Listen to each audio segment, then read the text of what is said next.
Pax Silica. Mainit tayo. Pax Silica. The Pax Silica Industrial Hub will create an ecosystem that will have AI at its core. It will bring quality jobs to our people, accelerate our industrial competitiveness, and revitalize our economy. Isang napakalaking high-tech project ang unti-unting nabubuo sa Pilipinas at maaaring baguhin ito ng future ng ating bansa. Ito, ang Pax Silica. April 2026 naging bahagi ang Pilipinas sa Pax Silica Initiative. At hindi lang simpleng membership ang pinag-uusapan dito. May mas malaking plano. Ang Pilipinas at United States ay nag-anunsyo ng isang proposed industrial hub sa New Clark City, Tarlac na may lawak na humigit kumulang 1,620 hectares.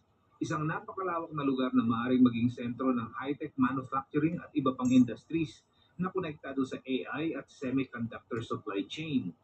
Pero sa ngayon, mas interesado ako kung saan itatayo ang Pax Silica. Ang video natin ngayon ay sisilipin natin ng mga lugar kung saan maaaring itayo ang proyekto. Sa araw na ito ay kasagsagan ng habagat at wala ring humpay ang ulan dito sa Central Luzon. Pero alam niyo bang masarap mag-off-road motorcycle ride pag umuulan? Kaya samahan niyo ako at pasadahan natin ang ilan sa mga sitio ng Barangay Udonel sa Capas, Tarlac kung saan napabalitang itatayo ang industrial hub ng Pax Silica. Gawin na natin submarine si Rosa. Pwede naman. Kahit si Aquaman magre-reklamo dito eh. Gis ng umaga. At ngayong araw ay sisilipin natin yung part ng ginagawang Pax Silica dito sa may Capas, Tarlac. Part ng New Clark City, Capas. Actually, yung lugar na yun kung saan gagawa ng Pax Silica Hub ay may mga trail sites kasi doon. Pwede natin i-trail kaya gamit ko ngayon si Rusa para makapag-trail tayo doon. So merong trail na pwedeng i-loop doon. And at the same time, makikita rin natin yung spot o yung location kung saan itatayo yung Pax Silica Hub dito sa Pilipinas. Na-miss ko mag-off-road. Gagawin natin mga backroads lang naman tayo.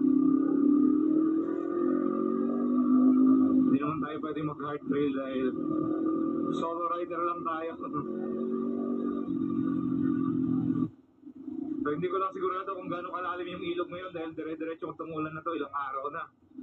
Kaya tingnan natin kung matatawid natin yung mga ilang bahagi ng ilog. Kung hindi, abay siyempre hindi natin itutuloy yan.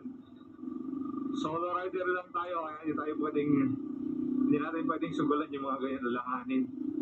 First time ko lang din puntahan yung lugar na yun.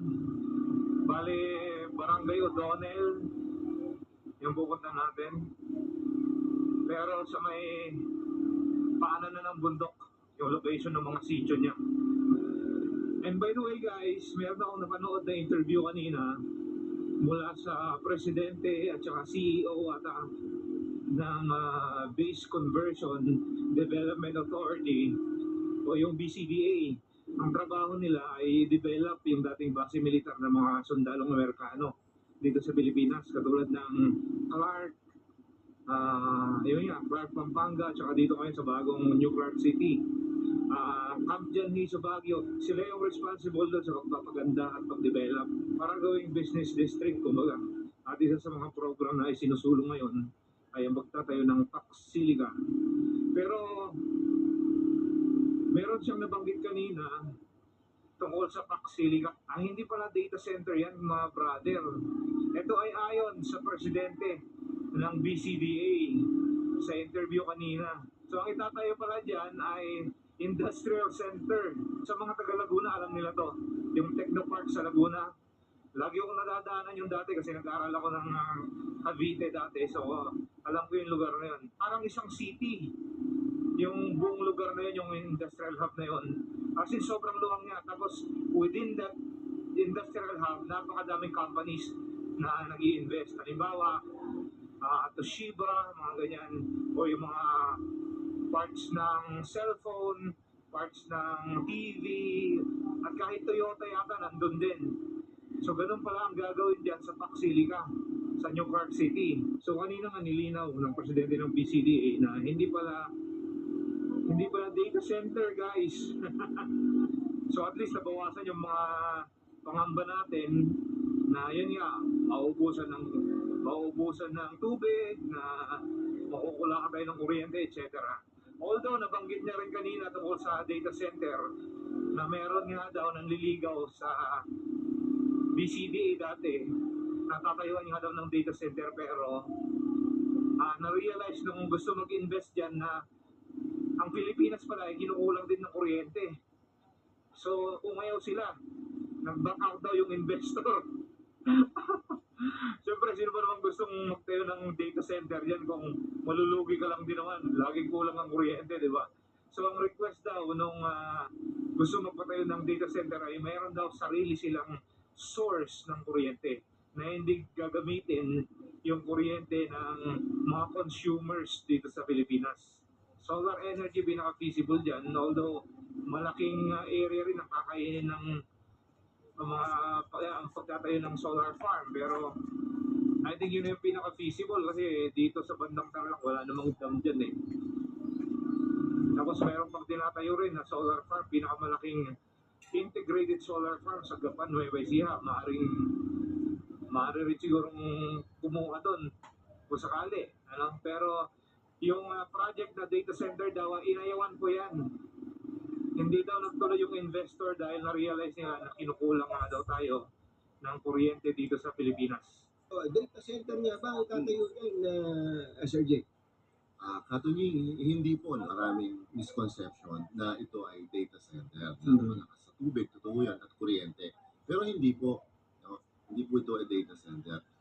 Sabihin ko na rin po, no, nung una, meron po sanang gustong tumingin sa lugar na yan na hyperscaler data center. No? Isa hutong $1 trillion company. No? Ilan lang naman sila. Ngayon, pinag-aralan niya yung lugar, mga 2 months. Pero umalis siya. Pinili niya ang Malaysia. Bakit? Wala tayong kuryente. Ayun. Wala. So buti naman na nalinawan na, nalinawan na yung ganong haka-haka tungkol sa data center na yan.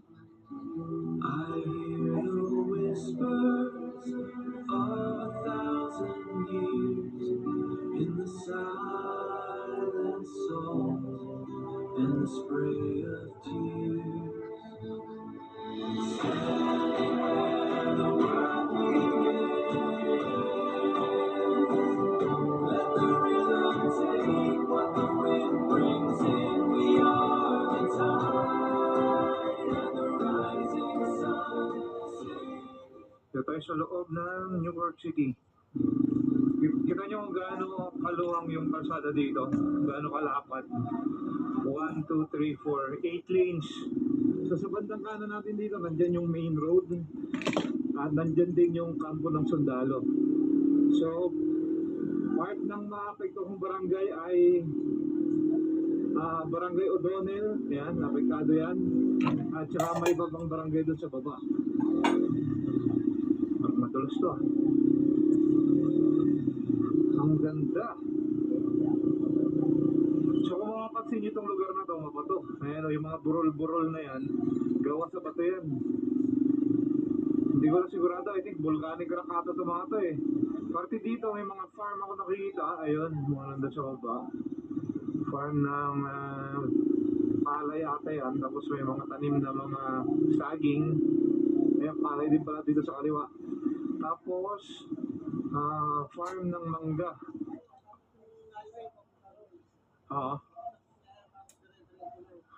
Sabi sa akin ni Sir, dito daw ay solar naman ang itatayo. Solar power plant. Napakaganda ng kapaligiran dito kung nakikita nyo sa drone shot. Pax Silica. Bagong venture. Business. Opportunity ng Ito yung main Pilipino. road naman, papunta doon sa Barangay Binyayan. Maganda yung kalsada nila dito 2 lanes.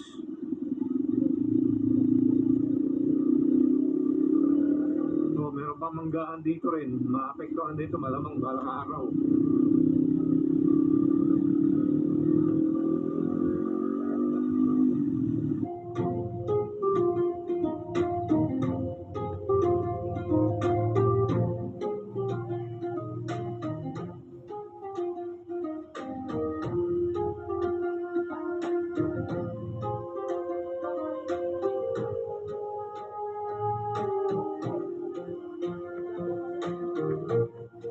Sakop ng Tarlac.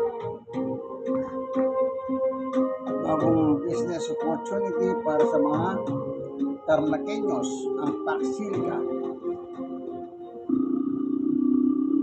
At yan na yung Sitio Binyayan. Pakalapit na natin. Ate, tanong lang po ako. Ano ba tong Binyayan? Barangay o sitio? Sitio po ng O'Donnell. Okay. Ano pa yung susunod dyan? Manabayo ka na. Pwede kayong may motor siya ngayon? Pwede. May ilaw. Yun yung iniisip ko kasi taas ng andas ng tubig dito eh. Pero subukan ko lang tayo sa inyo. So tama, sitio nga to. Hindi siya barangay. Yun ang pinakonfirm lang natin. Unang tingin pa lang ng ilog doon sa may Tarlac City ang taas ng andas ng tubig. So wala na tayong saan pagdating sa ilog na yan. So taimingin na lang natin yung walang ulan na ganito, parang ganito ngayon. Papalipat tayo ng drone para makita nyo yung lugar. Maganda tong lugar na to eh. Kahit sa mapa. Kasi check ko to sa mapa. Ang ganda niya. Pagdating naman sa ilog mamaya, magkabila ang bundok na yun. Makikita natin both sides habang binabaybay yung ilog. Padiretso na to, papunta sa susunod na Sitio Manabayukan. Yun ang target natin. Doon actually mula sa sitio na yon, doon magsisimula yung river crossing na sinasabi ko. Kuya, kumusta yung ilog dyan? Kumusta yung ilog? Mataas na. Pupunta ka rin sa doon? Ayan nga. Okay. Walang nagtitrail dito ngayon? Wala. Mataas yung tubig ko siya ito. Anyway, silipin na lang natin yung may gilid lang ng ilog para may pakita ko sa inyo. Ang ganda ng lugar na to. So, pati dito kuya, ito rin maapektuhan din sa tatayong ng Paxilica. Ito mismo. Okay. So, tama. Rapo na tayo sa ilog. Share natin nyo. Yun lang, may potholes. Ganun kalalim to. Ay. Nakakaloka yan kasi hindi mo kita yung dadaanan mo sa ilalim. Kung malalim ba, may nakaharang na pato at kung ano-ano. Surprise! Yan ang mangyayari dyan. Surprise ka dyan.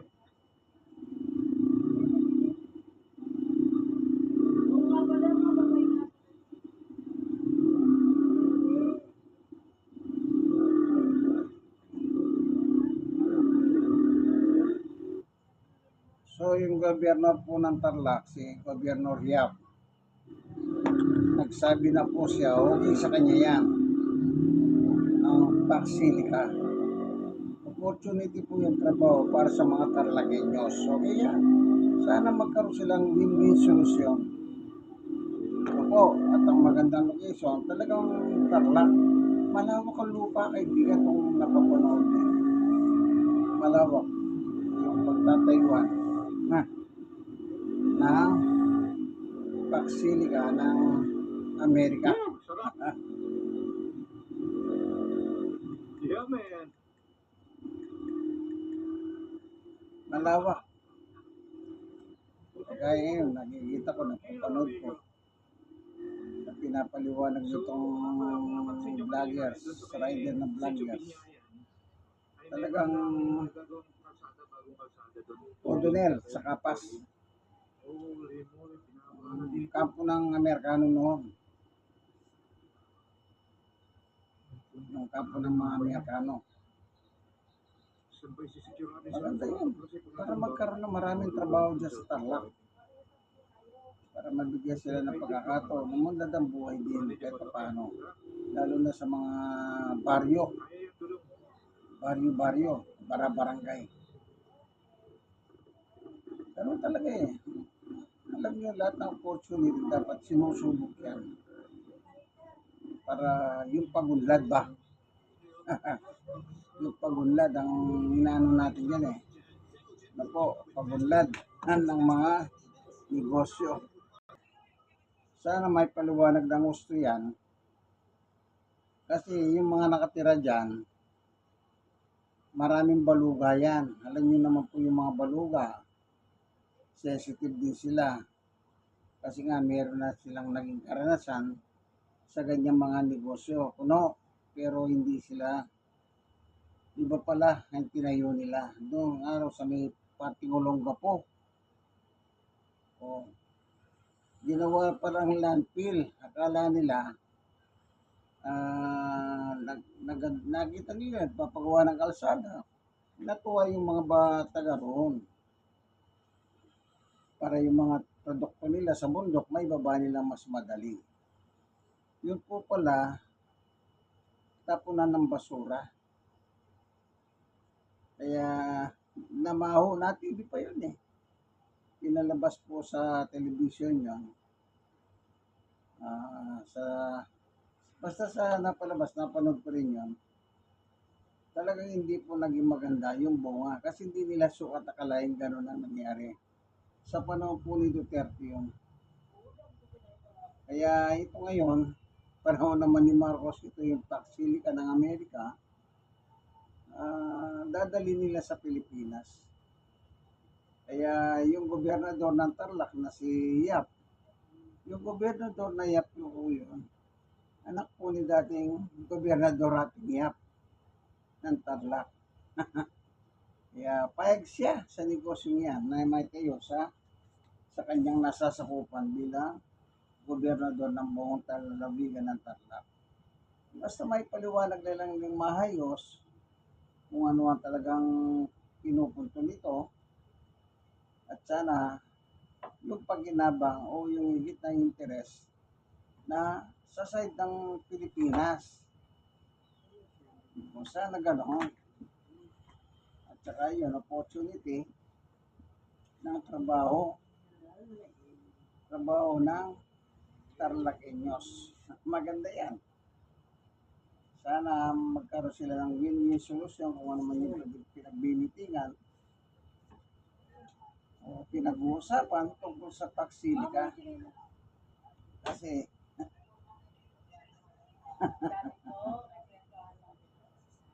na ito nakikita po sa yung motorcycle vlogger na napakaganda, napakalawak po. Napakalawak ang Tataywan. Kaya maganda ito. Kung makita nila yung tamang ano dyan, maganda. Itong si Chonggo naman eh. Walang laman si Tonto na si Ayan. Medyo matubig lang dahil nag-uulan. May mga portion at magkakaroon ng maraming kalsada dyan. Gaganda pa yung kalsada. Sa nakikita ko po, bihira yung simentado. May mga tubig-tubig dahil nag-uulan. Pero pag nasimulan yan,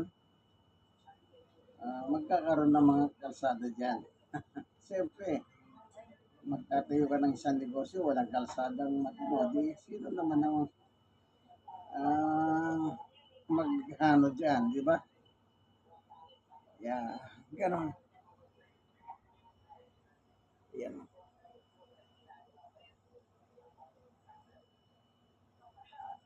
Yung mga kabahayan, no?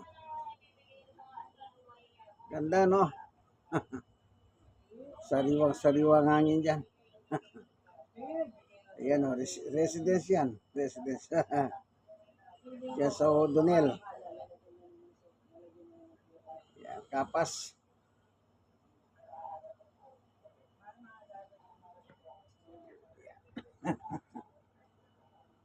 Sana win-win solution.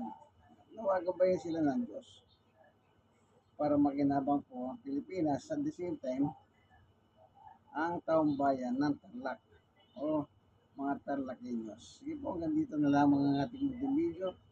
Ito po si Winter. Siya po yung lalaki.